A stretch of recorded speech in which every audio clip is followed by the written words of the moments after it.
And it is our weekly conversation with our friend Adam Terry here, looking back at Syracuse's big win on Saturday in the Dome, knocking off WMU. And, man, Adam, obviously there's some injury stuff we got to get into that may have significant future repercussions.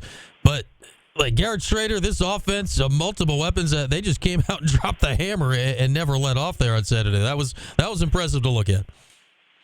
Yeah, hands down. Second play when they reeled off that 75-yard touchdown, my heart sank a little bit, and I was like, oh, man, we're in for it.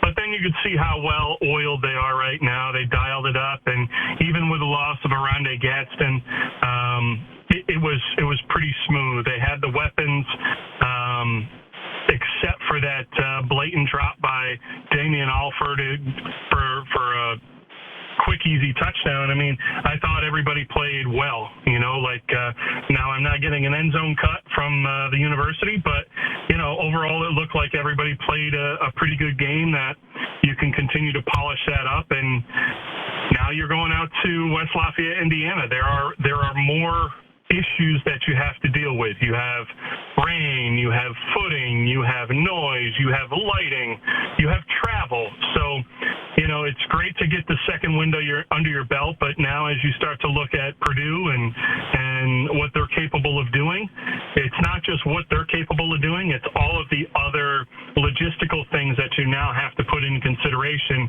from being inside the Dome for 2 weeks. Yeah, and obviously a tougher opponent as well when you consider Purdue, and we'll try to figure out how good they are as the week goes along. They just beat Virginia Tech in a strange, very weather-delayed game in Blacksburg over the weekend. I think, Adam, going back to the beginning, you're right. Like, it's second play of the game is a 75-yard touchdown. The fourth play of the game is Oronde Gadsden getting hurt, and then Alford drops that touchdown at the end of the first drive, and you're still down 7-3.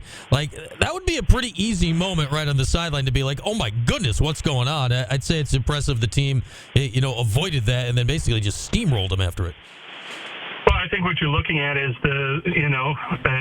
it's that 2018 Eric Dungy type guy, somebody who has control of the offense. He has control of the team.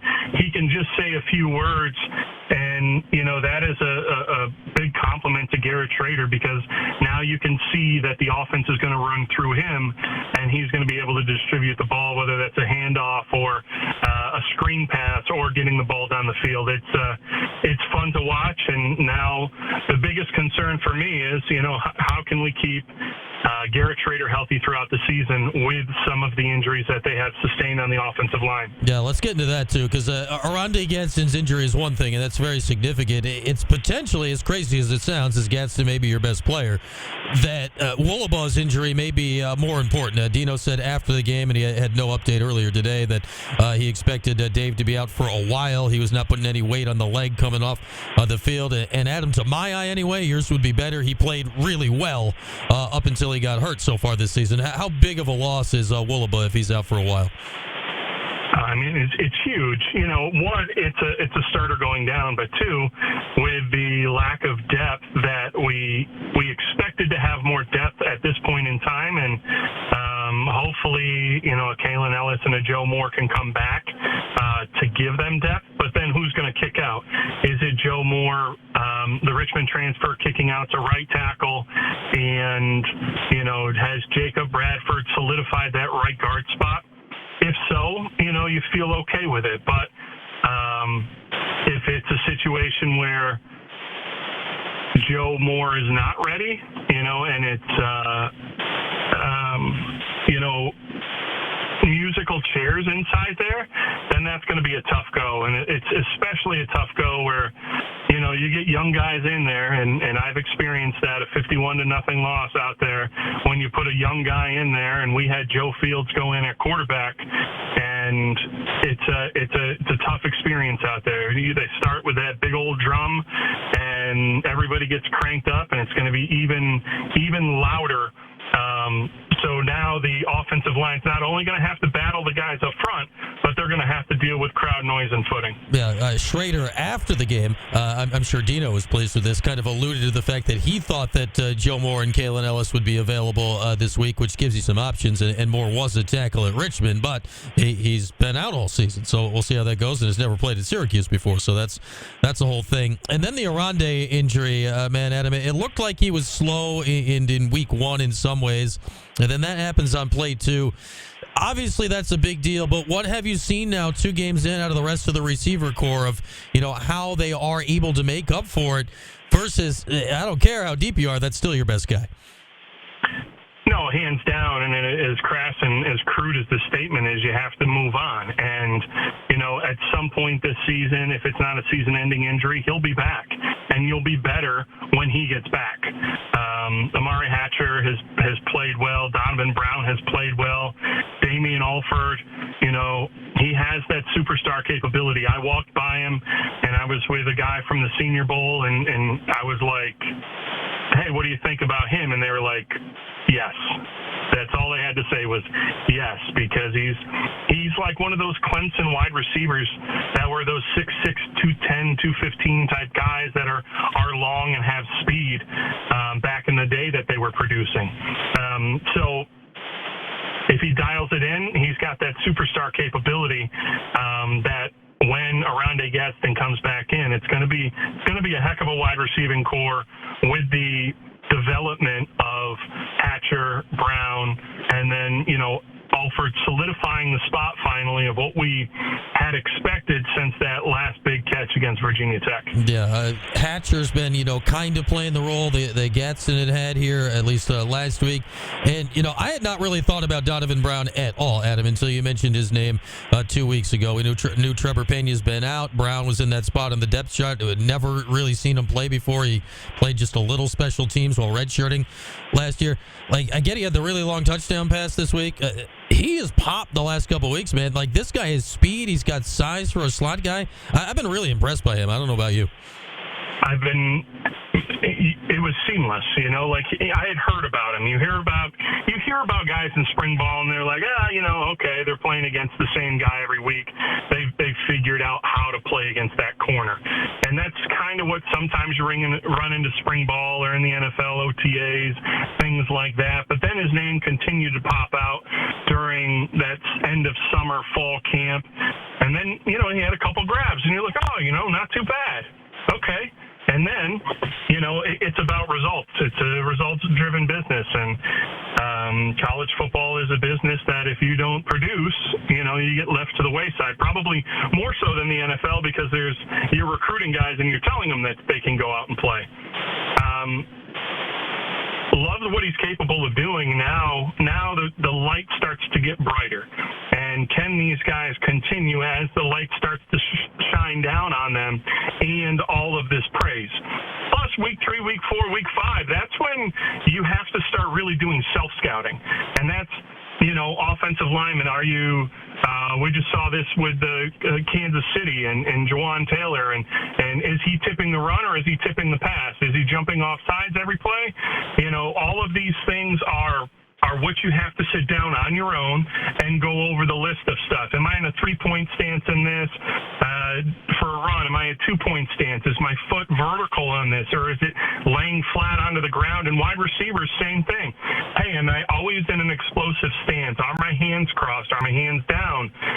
How do I approach this guy if it's going to be a run or versus a pass? So that is the cool part of right now, and the development that, a savvy veteran coach like Michael Johnson can do is educate these younger guys on this is what you have to do in order to be, 1, a starter, but also 2, a pro.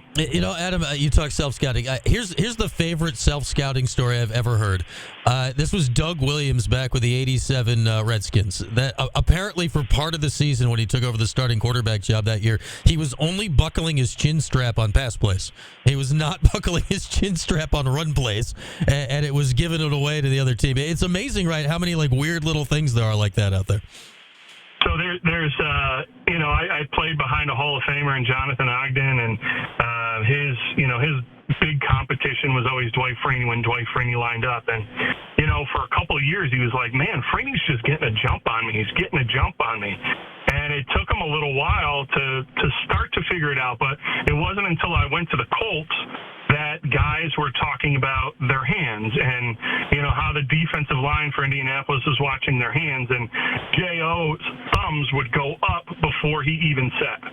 So, it's little nuances like that. And that's at a high level where you get to spend a lot of hours and you get paid very, very well to go watch film.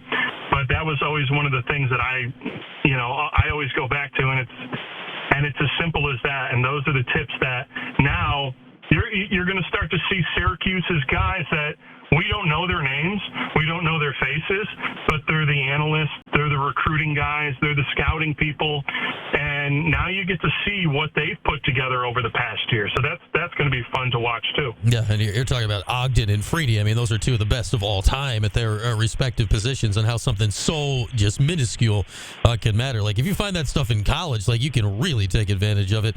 As Adam Terry is our Monday guest here, and Adam, let's hit on Schrader here a little bit. I've been impressed by him this year for like 8 million reasons. He hasn't set a foot wrong. They have scored on all but 2 drives that he's been on the field for this season. The opening drive of that year and the interception he threw right before the half against Colgate. Every other drive has resulted in points.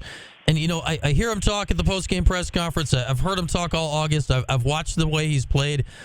I mean, this dude just feels like he's in totally full control of his game right now. It is, and it's pretty impressive. That's the thing that I've seen the most is just this calming nature of being able to know what you're capable of doing and actually go out there. When you get hurt, there were points in last season you're like, he's pretty banged up, and he's still trying to go out there and be a warrior and be out there for his teammates, but he is a special guy in the sense of when everything is healthy. Over the last 2 games, yes, against lesser competition, but you still have to go out there and do it. I mean, there's a lot of teams that lost games last week that nobody expected them to lose, and he's going out there and padding his stats for the rest of the season. So very impressive to watch. Like I said, if that arm can stay healthy and we can keep him off his back and, keep the grass stains off his jersey, this is going to be a good season. Yeah, and obviously he's barely been touched, at least in the extent he's been touched in his first 2 years of his career so far this year. He's taken some licks, but not the big ones that have left him lesser than at various points over the last couple of years. And let's hit defense a little bit.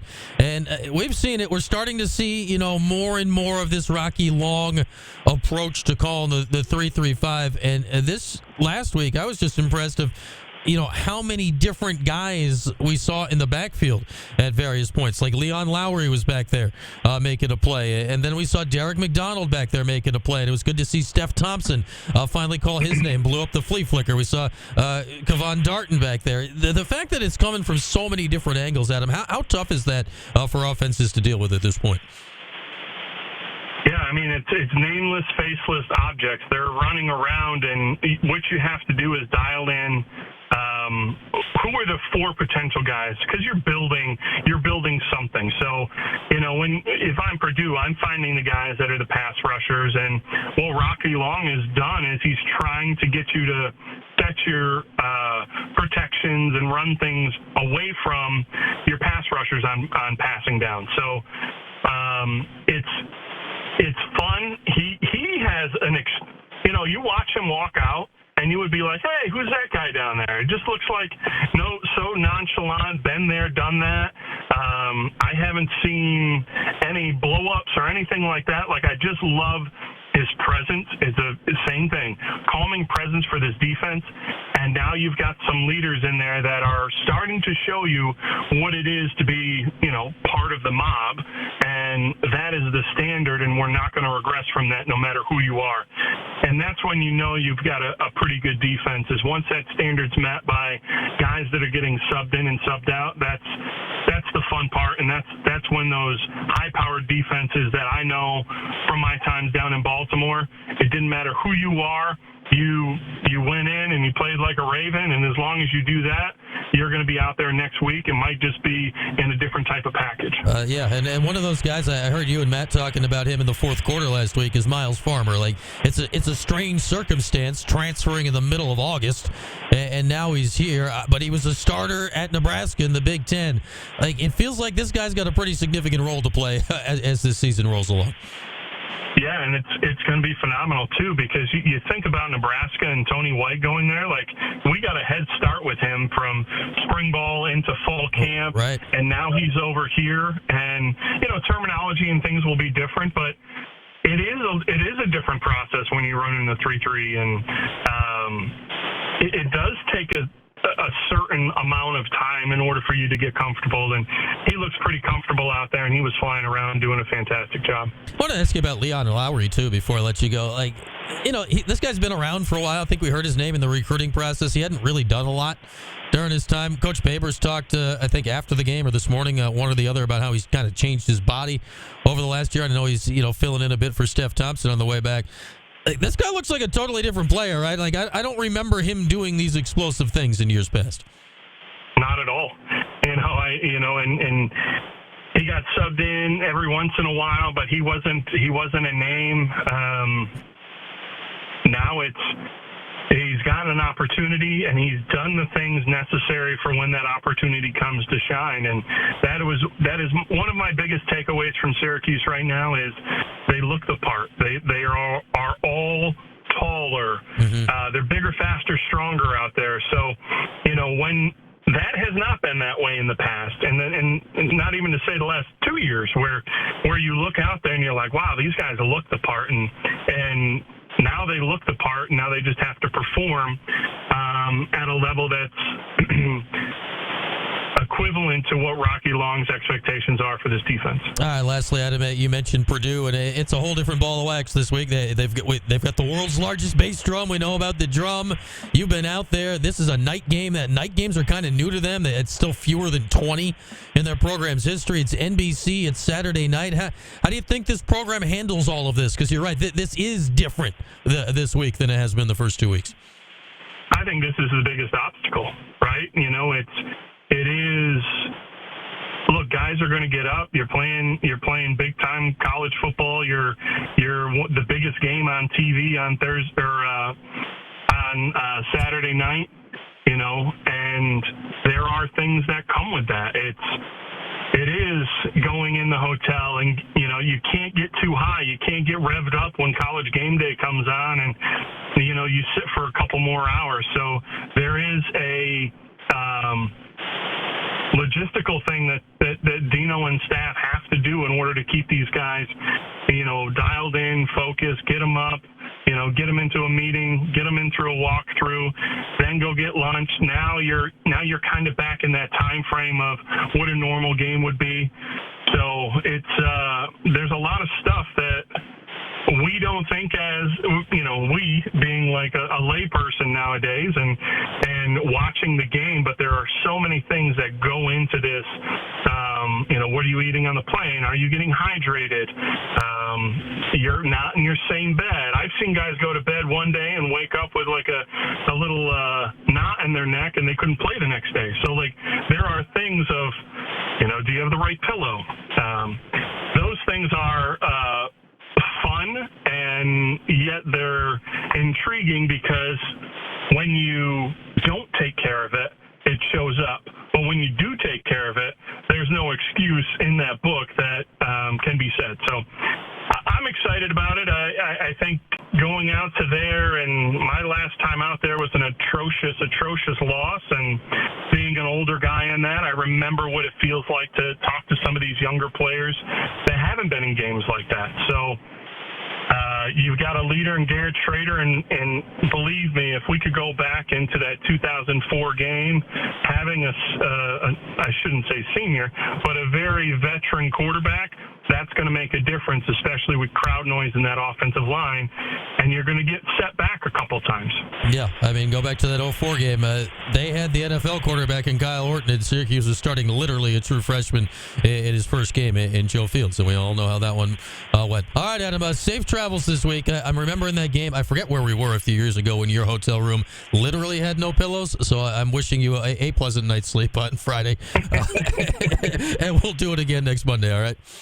It was a University of Maryland. It's etched in my brain. Okay. Well, you were the one with no pillows, so you would remember. Man, I'll talk to you next week.